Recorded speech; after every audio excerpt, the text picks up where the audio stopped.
Hi sir, makakalabas po ba ng bansa kapag may existing loans po? Yes po, makakalabas po kayo ng ibang bansa. And then, in my case nga, no, 950 po yung utang ko bago ako nag-Amerika. 400 on my previous loan. Ang processing ko dito, 550 lahat. So, total 950. Pero of course, kapag nag-loan kayo, huwag nyo sasabihin na pupunta kayo na ibang bansa kasi hindi yan maa-approve. Ang gagawin nyo, sabihin nyo lang na sa akin, sabi ko bahay or renovation ng bahay. Kaya pinaloan ako ng malaki. Hindi naman natin tatakasan yung utang na yan eh. Mababayaran naman yan agad kasi malaki yung sahod dito. 1 year or 2 years lang, mababayaran mo na yung utang mo lahat kapag nandito ka na. Kaya yun lang, pray ka lang talaga na magka-job offer ka agad. Tapos kapag nakapag-loan ka na, gamitin mo yung pera mo kung saan siya dapat. And then bayaran. Sabi ni Nevermind, mas wild yata mga students dyan compared sa Pilipinas. Ay sus, kung sinabi mo pa, times 100.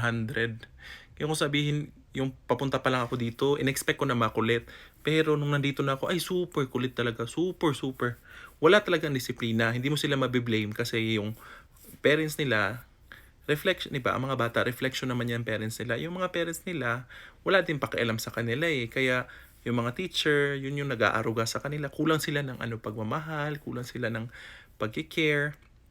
Tapos, yung nila, nagsasayang ng pagkain, tinatapon lang, yung mga lapis binabali. Kaya kailangan mo talaga silang idisiplina. Kailangan mo silang i-guide kasi wala sila dyan sa bahay. So, actually, kapag nag-Amerika ka na, ang focus ay hindi talaga cognitive, hindi patalinuhan, kundi disiplina. Ang importante lang is walang mag-away sa klase. Sabi ni Sir, grabe di ko kakayanin ganyan. Kudos to you sir, thanks for the video reply. Actually po, kapag nandito ka na, makakaya mo talaga kasi marami namang strategies, maraming support. Meron kang team na tutulong sa'yo, yung mga teachers, yung admin mo tutulong din sa'yo kung ano yung mga best strategies at classroom management na pwede mong gawin sa mga estudyante. Siya parang trial and error palagi. Ano ba yung nagwo-work, ano ba yung hindi nagwo-work sa mga bata. Usually, kukunin mo yung mga privileges nila, kaya bawal sila gumamit ng computer pag hindi nila ginawa to, or kukuhaan mo yung recess nila ng 2 minutes or 3 minutes kasi hindi nila ginawa yung activity. So, maraming talagang pwedeng gawing classroom management and hindi ka mawawalan, hindi ka nag-iisa. Maraming tutulong sa'yo dito. Hello Miss Shats, paano nyo po na-settle yung sa bank and GSIS nyo? Sa bangko, si ate ko po yung nagbabayad. Umuwi ako last year kasi kasal ng ate ko nung summer. So, nabayaran ko rin yung GSIS. Sa GSIS, pumunta lang ako dun.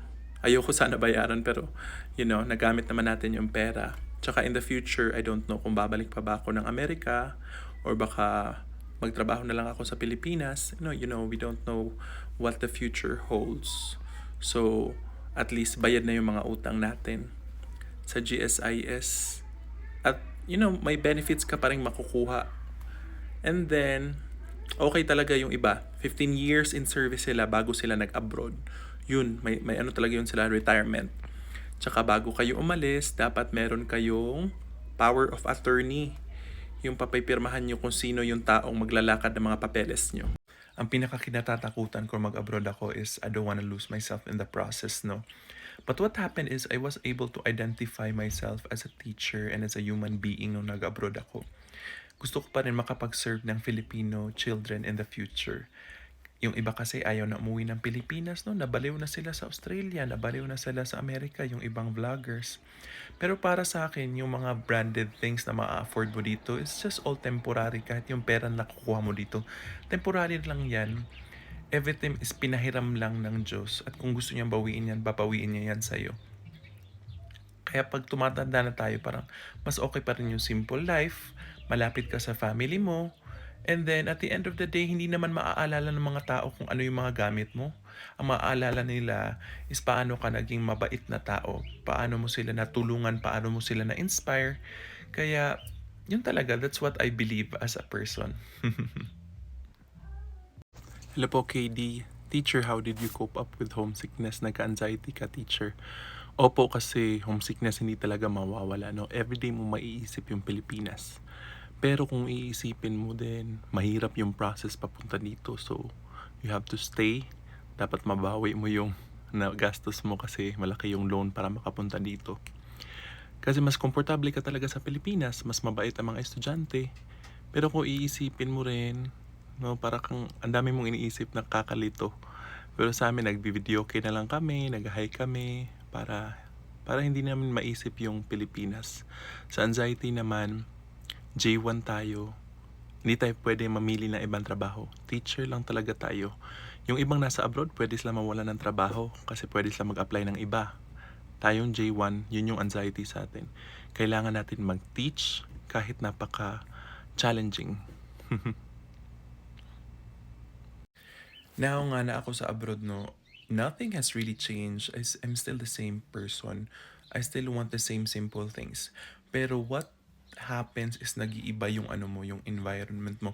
Ang dami nagchat-chat sa'yo, ang dami nang nangungumusta. Kasi noon hindi ka naman nakikita ng mga tao eh.